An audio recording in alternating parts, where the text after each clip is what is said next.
السلام عليكم ورحمة الله وبركاته. ازيكم يا حبايب قلبي؟ عاملين ايه؟ ازيكم يا اصحابي؟ وحشتوني جدا جدا. اهلا ومرحبا بكم في قناة اسرار شيري.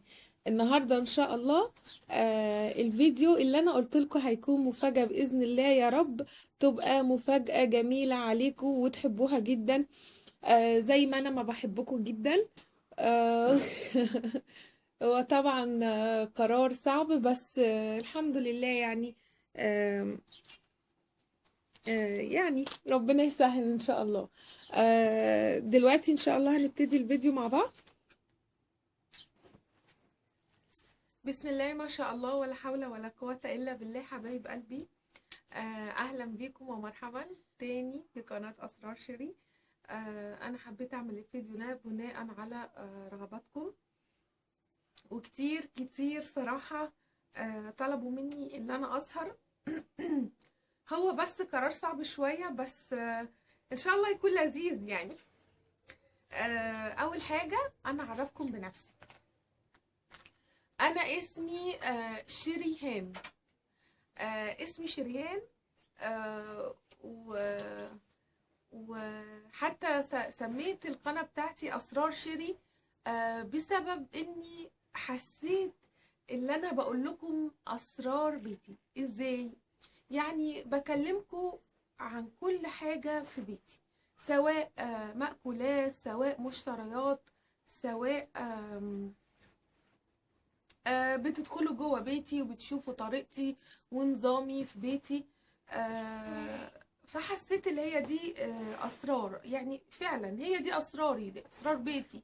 فحبيت أوريها لكم عشان تستفيدوا منها، وأقول لكم شوية نصايح من تجاربي في الحياة. يا رب تفكوا يا رب، وأنا بتمنى ذلك. يلا بقى عشان ما نطولش الفيديو وتزهقوا مني كده من أولها. اول حاجه انا قلت لكم في الفيديو بتاع منظمات التسريحه، قلت لكم اي حد عنده سؤال يتفضل يساله لي وانا هجاوب عليه بكل صراحه. يلا بقى، انا اولا هبتدي بالاسئله الشخصيه. ما في سؤال انا سايباه حقيقه، كل حاجه انا هجاوب عليها بصراحه.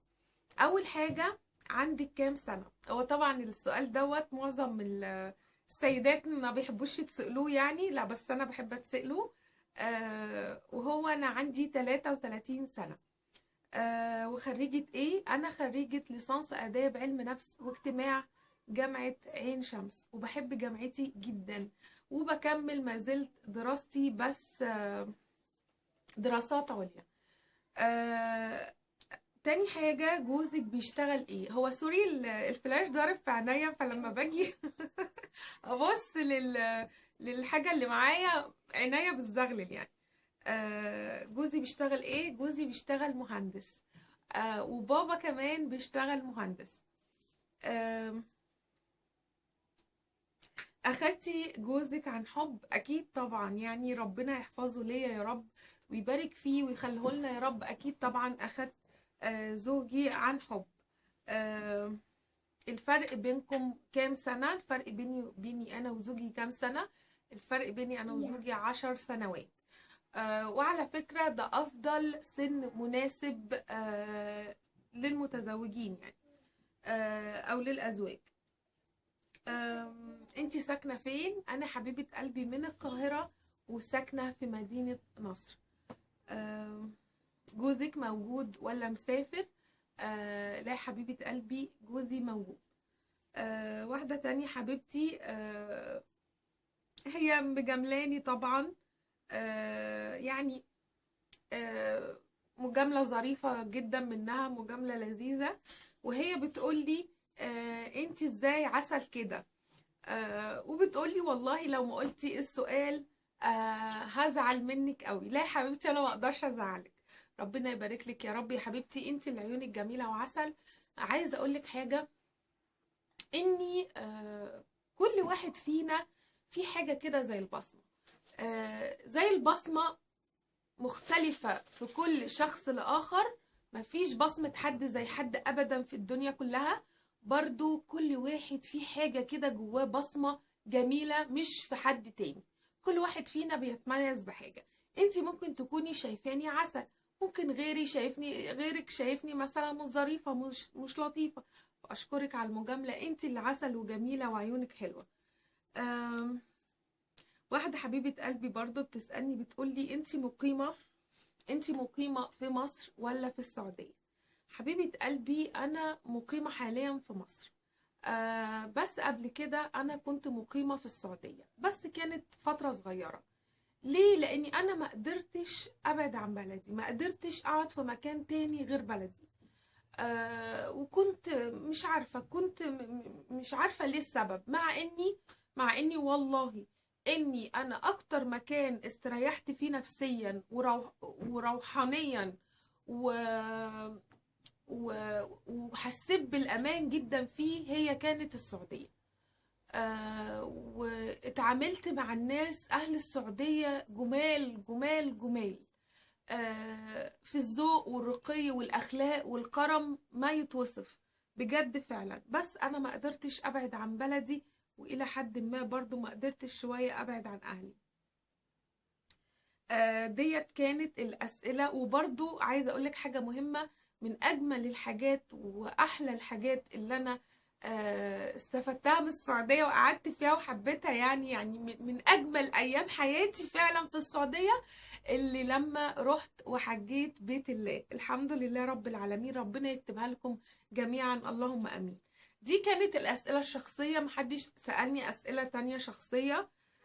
غير واحدة حبيبتي سألتني في سؤال مهم، وهو لو خيروكي تقعدي بأولادك في دولة غير عربية وولادك في سن مراهقة، وفي نفس الوقت أهلها رافضين اللي هي ترجع بلدها تاني، هقولك حاجة حبيبة قلبي.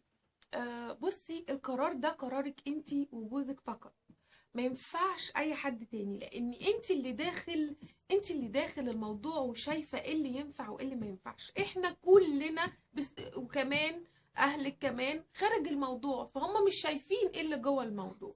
وانت كده تقعدي وتحسبيها مع نفسك وتشوفي ولادك. انت خايفه على ولادك عشان هم في سن مراهقه، اوكي، ربنا يحفظهم لك يا رب.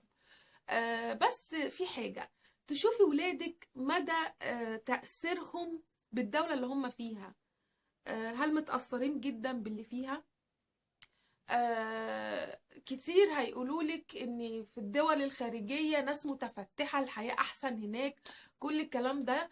لا يا حبيبة قلبي، هناك اكيد في كويس وفي السيء، وبرضو في اي بلد تاني هتلاقي الكويس والسيء. مش في دولة معينة فيه الكويس وفي دولة معينة تانية فيه اللي مش كويس. ولكن تحسبي لها ازاي.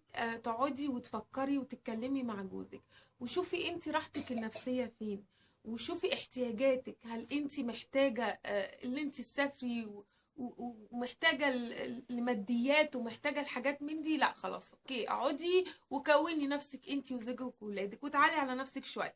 انما لو مش محتاجة وتقدري ترجعي بلدك متيسرة الحال وتقدري تعيشي كويس، خلاص اوكي، مفيش تردد في الموضوع وارجعي. وبرده في حاجة مهمة قوي تقدري يبقى في مؤشر فيها اللي انت تعرفي فعلا اللي تقدري ترجعي وهتستريحي انت ولادك ولا لا، وهو اني في زيارات سنوية طبعا. كلنا يعني اي حد مسافر بينزل زيارة سنوية لأهله. شوفي كده، شوفي انت هتستريحي وشوفي ولادك هيستريحوا ويبقوا مبسوطين، وتعملي مقارنة لما تنزلي البلد بتاعتك، هل هي الوضع بتاعها كويس ومستقرة وكويس؟ اوكي. هل الوضع بتاعها بقى سيء؟ تفكري كذا مرة وانتي صاحبة القرار. هو ده اللي انا اقدر انصحك بيه، وربنا يعينك ويوفقك يا رب. يلا بقى ندخل على الاسئلة اللي هي مش شخصية. حبيبة قلبي سألاني أسئلة كتير، اللي هي ليلى حميدو بتقولي امتى بتعملي الفيديو؟ في حد موجود في البيت ولا لا؟ ايوه حبيبة قلبي بعمله، وولادي وجوزي موجودين في البيت. الفيديو بياخد منك كتير ولا بيخلص كده بسرعة تك تك؟ لا يا حبيبة قلبي، مش تك خالص خالص، ده متعب جدا وبيروح مونتاج وبتحمليه وبتبتدي تنزليه على اللابتوب وبتبتدي تعملي له برضو تاني تظبيطات وحاجات. الموضوع بياخد وقت كبير، وخاصة لما يكون واحدة سيدة زي مثلا زيي عندها انشغالات وعندها أولاد وعندها بيت، فالموضوع بيبقى صعب. وده يعني تقريبا دوت ممكن يكون سبب تأخيري للفيديوهات، لأن الموضوع كبير وطويل. انما لو انسه او ما عنديش، ربنا ما رزقنيش ولاد، هيبقى الموضوع لذيذ وجميل جدا وسهل. خلاص. طيب مش تكتك خالص يعني. في حاجه تانية بتقولي انتي بتصوري من الموبايل ولا الكاميرا؟ حبيبه قلبي، انا عندي كاميرتين جايباهم من بره تحفه واسعارهم ثمينه يعني ممتازين، بس انا صراحه خفت عليهم اللي انا اهلكهم في التصوير او كلام من ده.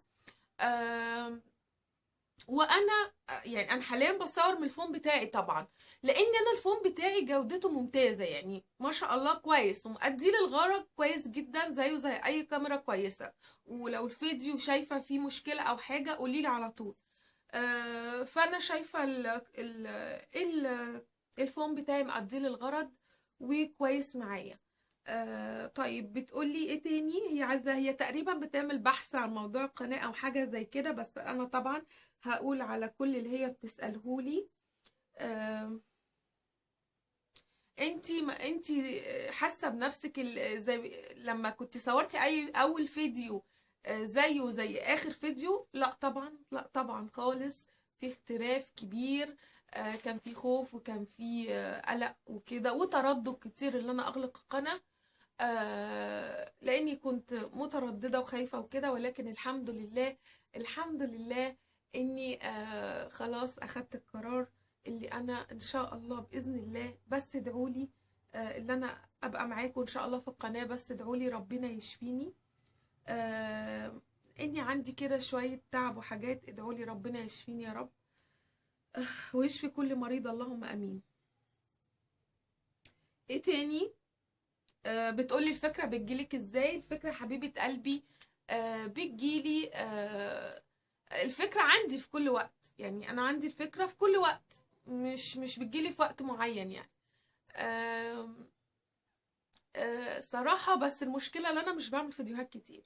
انا لو بعمل فيديوهات كتير كنت هتلاقي افكار كتير حلوة قوي وجميلة، بس برضه عشان ظروفي واولادي وبيتي. بس كنت سايبة. أنا بشكر. أنا كان نفسي أشكركم اسم بس الفيديو طبعا طول. إن شاء الله في فيديو تاني انتظروني. هشكر كل متابعيني اسم كل المتابعين حبايب قلبي. عايزة أقول لكم حاجة مهمة. أنا بشكر كل الدول العربية اللي بتتفرج عليا. بشكر كل المصريين، كل السعوديين، كل العراقيين، كل الجزائريين، كل تونس وكل المغرب وكل الدول العربية. بشكركم جدا جدا جدا. وحبيبتي اسمها محمد عوض، اشكرك يا حبيبه قلبي والكلام الجميل. بتقولي شابولك يا شيري، شابولك انت حبيبه قلبي، اشكرك جدا على كلامك الجميل اللذيذ زيك. كده خلاص خلصنا الفيديو. في حاجة مهمة. في واحدة حبيبة قلبي قالت لي انا بحبك جدا انا واولادي ومتابعينك وبنستفيد منك كتير. اشكرك يا حبيبة قلبي. بتقول لي لو سمحتي اذكري اسمي، انا اسمي ريري. يا ريري يا حبيبة قلبي، اهلا وسهلا بك في القناة يا ريري. على فكرة يا ريري انا مش رادغة فردية. حبيبة قلبي، ربنا يكرمكم يا رب. كل اللي بطلبه منكم اللي انتوا تدعوا لي، وربنا يجعله في ميزان حسناتكم، وكل حاجة تستفيدوا مني بيها، واكون يعني خليكم تستفادوا بشيء ربنا يجعله برضو في ميزان حسناتي. واللي ما اشتركش في القناة بقول لكم اشتركوا عشان تنتظروا مني كل جديد. هنتفسح ونعمل كل اللي احنا عايزينه مع بعض ان شاء الله. شكرا، كنتم مع قناة اسرار شيري، والسلام عليكم ورحمة الله وبركاته.